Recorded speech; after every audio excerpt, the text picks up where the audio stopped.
नमस्कार विद्यार्थी मित्रांनो आणि पालकांनो, आजचा हा व्हिडिओ खूपच महत्त्वाचा ठरणार आहे बाळांनो. उद्याच्या मॅथ्स 1च्या पेपरमध्ये 40 पैकी 40 मार्क आणून देण्यासाठी हा व्हिडिओ इनफ आहे बाळांनो. ठीक आहे, असे क्वेश्चन सांगणारे जे 100% येण्याचे चान्सेस आहेत. ठीक आहे, आणि मी दररोज व्हिडिओ नाही बनवणार बाळांनो. ठीक आहे, आता मॅथ्स 1चा उद्या पेपर आहे आणि असे व्हिडिओज आदल्या दिवशीच येतात है ना. आज 2 व्हिडिओ येणार आहेत. ठीक आहे, हा तुमचा पहिला व्हिडिओ आहे. ठीक आहे, यानंतर अजून एक व्हिडिओ असणार आहे, दुसरा व्हिडिओ. पण तो व्हिडिओ तेव्हाच येईल जेव्हा तुम्ही या व्हिडिओचे 3000 लाईक्स कंप्लीट करणार आणि 40,000 सबस्क्रायबर तुम्ही कंप्लीट करून देणार बाळांनो. आपण लवकरात लवकर 40,000 सबस्क्रायबर हिट होणार आहोत बाळांनो. जर उद्या मॉर्निंग पर्यंत जरी केला तर उद्या मॉर्निंगला 5 AM ला तुम्हाला तो व्हिडिओ येऊन लागेल, ज्याच्यामध्ये असे क्वेश्चन्स असणार जे 100% असणार आहेत बाळांनो है ना. समजून घ्या आता बाकीच्या गोष्टी. तुम्हाला हे दोघं टार्गेट कंप्लीट करायचे जर तुम्हाला दुसरा व्हिडिओ हवा असेल बाळांनो. ठीक आहे, आणि मला माहिती आहे तुम्ही कंप्लीट करून देणार है ना, कारण मी तुमच्याकडून पैसे नाही मागत आहे बाळा कोणत्याच गोष्टीचे. बाकीच्या शिक्षकांसारखं किंवा बाकीच्या युट्यूबर सारखे मी माझे कोर्सेस नाही विकत आहे ना. मी फक्त तुमच्याकडून एक ऍप्रिशिएशन मागतोय की मला समजेल तरी की तुम्ही माझ्या सोबत आहात की नाही है ना. नक्की सबस्क्राईब करा चॅनलला. चला आपण बघूया आता आपण मॅथ्स 1चे प्रश्न बाळांनो. प्रत्येक चॅप्टरचे प्रश्न सांगणारे आणि असे प्रश्न सांगणारे बाळांनो, समजून जा आता है ना. जास्त मी इलॅबोरेट नाही करणार गोष्टींवरती, तुम्ही समजदार आहेत. पहिलं चॅप्टर तुमचं लिनियर इक्वेशन असणार आहे. Just a second. Linear equation एवढी गोष्ट माहिती आहे, एवढं माहिती असणं गरजेचं आहे बाळा आता तुम्हाला है ना. Jokes part. Linear equation MCQ कोणते येतील बाळांनो लिनियर इक्वेशन मधले है ना. तुमचा एमसीक्यू पहिला, विच ऑफ द फॉलोइंग है ना, हा इज लिनियर इक्वेशन आयडेंटिफिकेशनचा. त्यानंतर which point satisfies the equation. त्यानंतर तुमचा ग्राफ ऑफ लिनियर इक्वेशन. त्यानंतर तुमचा प्रश्न असेल बाळांनो, if x is equal to 2 3x + y is equal to 10 then find y. हा खूप जास्त इंपॉर्टंट प्रश्न आहे बाळांनो, यांना तुम्हाला करून ठेवायचं आहे. ठीक आहे, त्यानंतर नेक्स्ट प्रश्न कोणता आहे तुमचा, क्वेश्चन 1चा बी येणार आहे बरोबर. त्याच्यामध्ये बाळांनो right any 2 solutions of linear equation. त्यानंतर right the intercept equation of x + y. त्यानंतर right the slope equation of this. हे 3 प्रश्न केलं तुमचं झालं बाळांनो. जर 1 मार्काचा प्रश्न येणार असेल तर या 3 प्रश्नांमधूनच येईल.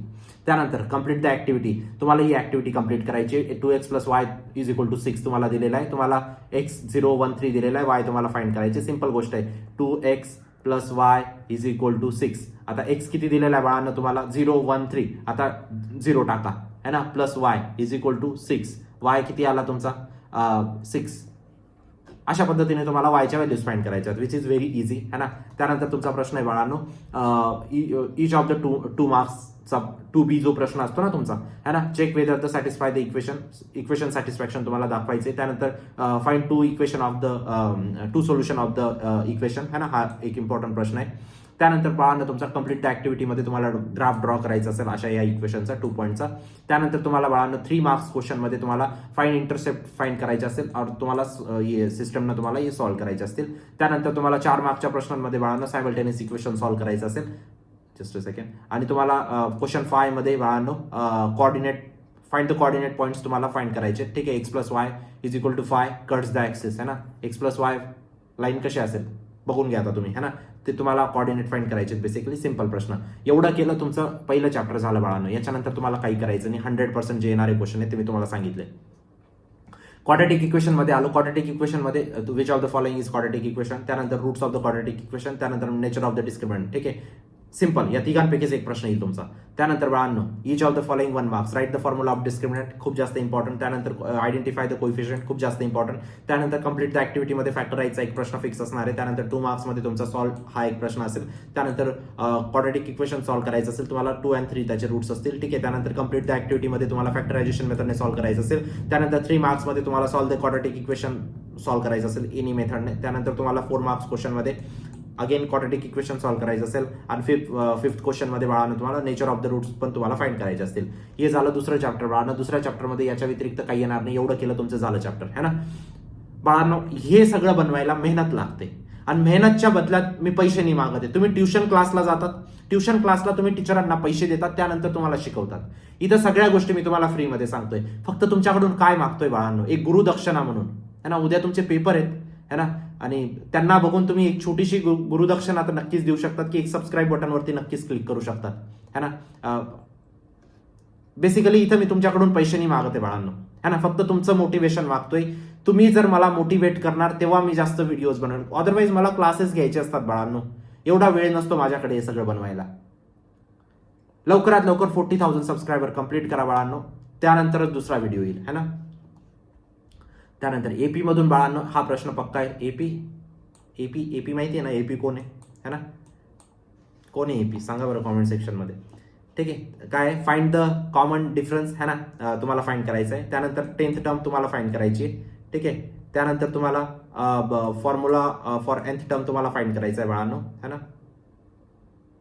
हां ठीक आहे, त्यानंतर 1 मार्क्स क्वेश्चनमध्ये राईट द फर्स्ट टर्म तुम्हाला लिहायचं आहे and the common difference A आणि डी फाइंड करायचं आहे बेसिकली. त्यानंतर right the formula of the sum. ठीक आहे, त्यानंतर तुम्हाला कंप्लीट द ऍक्टिव्हिटी करायची, याच्यात तुम्हाला नेक्स्ट टर्म्स फाइंड करायचे आहेत. त्यानंतर तुम्हाला 15 टर्म फाइंड करायची, कॉमन डिफरन्स फाइंड करायचा आहे. बघा बाळांनो, nth term, first term, common difference या 3 गोष्टी नेहमी विचारणार आहेत तुम्हाला. प्रत्येक प्रश्न याच्यावरतीच बनणार आहे एपी मधून है ना. त्यानंतर nth टर्म फाइंड करायचे, 20th टर्म फाइंड करायचे, सम ऑफ द 20 नॅचरल नंबर तुम्हाला फाइंड करायचे. आता बघा इथे नॅचरल नंबर पण येऊ शकतं तुम्हाला, इव्हन नंबर पण येऊ शकतं आणि तुम्हाला ऑड नंबर पण येऊ शकतं. ती प्रश्न एक्सपेक्टेड आहेत, पण सगळ्यात जास्त नॅचरल नंबर आहे म्हणून मी नॅचरल नंबर टाकलाय. त्यानंतर find the sum of 10 terms तुम्हाला सम फाइंड करायचे. हे झालं तिसरं चॅप्टर बाळांनो है ना. लाईक केलंय व्हिडिओला, जर लाईक केलं नसेल बाळांनो बघा एक आहे ना की पॉझिटिव्हिटी तुम्ही द्या मला, मी तुम्हाला पॉझिटिव्हिटी देतोय है ना या सगळ्या गोष्टींची. लाईक करा बाळांनो, उद्या तुमचा पेपर आहे, पेपर खूप चांगला जाईल बाळांनो जर तुम्ही सपोर्ट करणार या सगळ्या गोष्टींना है ना. नक्कीच व्हिडिओला लाईक करा. 3000 लाईकचं टार्गेट आपण ठेवलेलं आहे, 40,000 सबस्क्रायबरचं टार्गेट ठेवलंय, तेवढं लवकरात लवकर कंप्लीट करा बाळांनो. ठीक आहे, त्यानंतर फायनान्शियल प्लॅनिंगमध्ये बाळांनो फॉर्म्युला ऑफ सिंपल इंटरेस्ट तुम्हाला लिहायचं आहे. त्यानंतर तुम्हाला इंटरेस्ट डिपेंड ऑन फॅक्टर सांगायचे. ठीक आहे, त्यानंतर तुम्हाला 1 मार्क्स क्वेश्चनमध्ये बाळांनो फॉर्म्युला लिहायचा सिंपल इंटरेस्टचा, फॉर्म्युला ऑफ अमाऊंट लिहायचं आहे तुम्हाला. त्यानंतर तुम्हाला बाळांनो क्वेश्चन 2 मध्ये तुम्हाला फाइंड सिंपल इंटरेस्ट पी दिलेला आहे, आर दिलेला आहे, टी दिलेला आहे, तुम्हाला सिंपल इंटरेस्ट फाइंड करायचा आहे. त्यानंतर 2 मार्क्स क्वेश्चन मध्ये बाळांनो तुम्हाला सिंपल इंटरेस्ट फाइंड करायचं आहे. तुम्हाला अमाऊंट दिलेली आहे 8% दिलेले आहे, 3 इयर्ससाठी दिलेले आहे. ठीक आहे, सिंपल गोष्ट आहे बाळांनो है ना. त्यानंतर तुम्हाला कंपाऊंड इंटरेस्ट फाइंड करायचं आहे. त्यानंतर तुम्हाला अमाऊंट फाइंड करायची आहे. ठीक आहे, इंटरेस्ट वगैरे दिलेले आहे. त्यानंतर तुम्हाला डिफरन्स फाइंड करायचा आहे कंपाऊंड इंटरेस्ट आणि सिंपल इंटरेस्टचा. सोपा प्रश्न आहे. त्यानंतर बाळांनो तुम्हाला 8%चा हा प्रश्न खूप इम्पॉर्टंट आहे. हा 9 ते 10 वेळा विचारला गेलेला आहे, सगळ्यात जास्त येण्याचे चान्सेस आहेत, याला करून ठेवा. हे झाले तुमचे 4 चॅप्टर बाळांनो. ठीक आहे, आता आपल्याला बघायचंय स्टॅटिस्टिकमधून तुम्हाला मीन ऑफ द नंबर फाइंड करायचा आहे, median of the number find करायचा आहे. ठीक आहे, त्यानंतर 1 मार्क्स क्वेश्चनमध्ये डिफाईन मीन डिफाईन मीडियमचा प्रश्न येईल. त्यानंतर तुम्हाला फाइंड द मीन हा प्रश्न येईल, फाइंड मीडियन हा प्रश्न येईल बाळांनो. फ्रिक्वेन्सी टेबल तुम्हाला प्रिपेअर करायचं असेल, त्यानंतर तुम्हाला मीन ऑफ द डेटा फाइंड करायचा असेल, त्यानंतर तुम्हाला ग्रुप डेटा फाइंड करायचा असेल है ना. त्यानंतर तुम्हाला फाइंड मोड 5 नंबरचा क्वेश्चन बाळांनो. 6वां चॅप्टर प्रोबॅबिलिटी बाळांनो. आता 6वं चॅप्टर येऊन गेलं. जर आतापर्यंत तुम्ही लाईक आणि सबस्क्राईब केलं नसेल तर लगेच करा है ना. जेन्युनली हवा आहे का तुम्हाला या व्हिडिओचा पार्ट 2 हवा आहे ना बाळांनो, मग लाईक करा. माझी पण इच्छा आहे की तो व्हिडिओ तुम्हाला पोहोचावा है ना. पण नेहमी तुमच्याकडून पण मला काही गोष्टी एक्सपेक्टेड असतात बाळांनो. असं नाही की खूप काही गोष्टी एक्सपेक्ट करतोय की तुम्ही माझ्यासाठी 10,000 रुपये भरा आणि 15,000 रुपये भरा माझ्या कोर्सची फीस, तेव्हा मी तुम्हाला शिकवेल. नाही, प्रत्येक गोष्ट फ्रीमध्ये देतोय बाळांनो है ना. प्रोबॅबिलिटीमध्ये प्रोबॅबिलिटी ऑफ शुअर इव्हेंट तुम्हाला फाइंड करायचा आहे, probability of event impossible event तुम्हाला फाइंड करायचा आहे. Right the formula of probability. त्यानंतर आउटकमचा प्रश्न तुमचा येणार आहे बाळांनो. List of outcome when die through हा क्वेश्चन खूप इम्पॉर्टंट आहे. त्यानंतर probability of getting even number on a die खूप जास्त इम्पॉर्टंट आहे. आता इथे इव्हन आहे, ऑड पण येऊ शकतो है ना. या छोट्या छोट्या चेंजेस होऊ शकतात, मी असं नाही म्हणत की एक्झॅक्ट येईल. त्यानंतर राईट द सॅम्पल स्पेस है ना. त्यानंतर तुम्हाला find the probability of getting exactly 1 head. ठीक आहे, त्यानंतर तुमचा प्रश्न असेल बाळांनो find the probability of getting number divisible by 3. त्यानंतर find the probability of getting tail when coin is tossed. जर तुम्ही मी जेवढे 6 चॅप्टर सांगितले बाळांनो, 6 चॅप्टरचे जेवढे क्वेश्चन सांगितले तेवढे केले, तुमचे 40 पैकी 40 मार्क आणण्यासाठी हे क्वेश्चन सगळ्यात जास्त हेल्प करणार आहेत है ना. आणि याच्यानंतरचा व्हिडिओ जो पार्ट 2 येणार आहे बाळांनो, त्याच्यामध्ये अजून मी एक्झॅक्ट क्वेश्चन सांगणार आहे जे 100% येतील बाळांनो है ना. फक्त त्यासाठी तुम्हाला चॅनलला सबस्क्राईब करून ठेवायचं आहे, जेणेकरून तो व्हिडिओ तुमच्यापर्यंत पोहोचेल. भेटूया नंतरच्या व्हिडिओमध्ये, तोपर्यंत बाय, टेक केअर, थँक्यू.